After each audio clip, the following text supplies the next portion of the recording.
Olá, hoje a gente vai falar sobre algumas características da corrente elétrica, dentre as quais nós temos a primeira, que é a polaridade.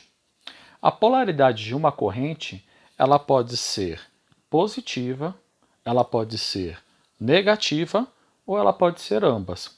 Como vocês podem observar aqui no gráfico à minha esquerda, eu vou observar em relação ao zero que essa corrente tem a parte positiva e a parte negativa.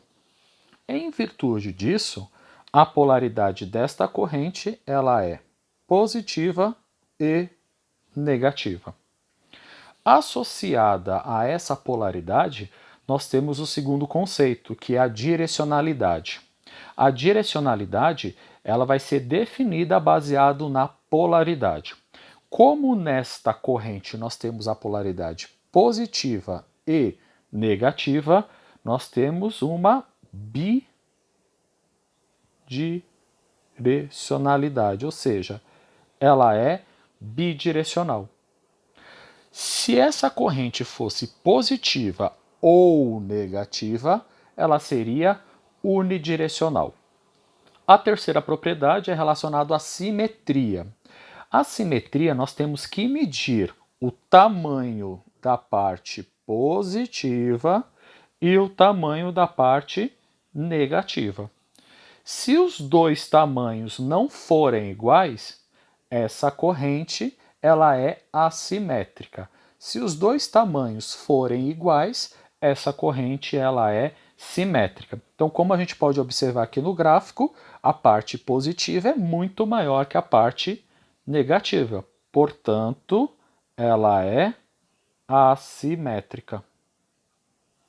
Associada a essa característica, nós temos o equilíbrio, que está associado com a característica de simetria.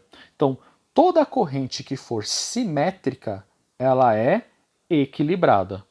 Toda corrente que for assimétrica, ela não é equilibrada. Portanto, nesse gráfico, como ela é assimétrica, ela não é equilibrada. E qual que é a consequência disso? Toda vez que não for equilibrada, há acúmulo de íons. Agora, que íons é esses que serão acumulados? Então, eu vou observar aqui a minha corrente.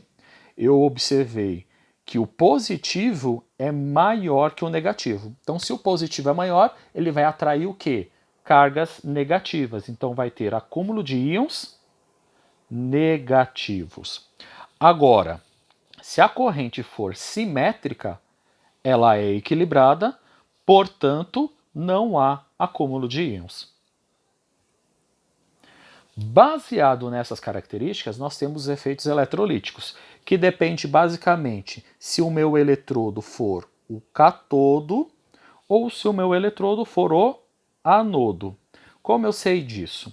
Se a polaridade do eletrodo for negativa, esse eletrodo ele vai ser o catodo. Então, se ele é negativo, ele vai atrair a carga oposta, que é a carga positiva. Então, esse eletrodo há um acúmulo de carga positiva. E qual que é a consequência disso? O meio vai ficar mais alcalino, vai provocar vasodilatação, então aumento da circulação sanguínea, o que vai provocar a hidratação do tecido e o tecido vai ficar mais hipermeante, ou seja, mais avermelhado, o que vai ocasionar o aumento de irritabilidade.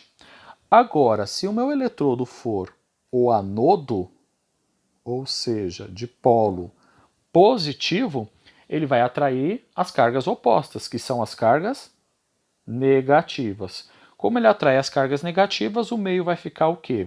Mais ácido, o que vai provocar vasoconstrição, diminuição da circulação sanguínea, o tecido vai desidratar vai ficar menos hiperemiante, ou seja, menos avermelhado, o que também vai diminuir a irritabilidade no local, ou seja, eu vou provocar analgesia.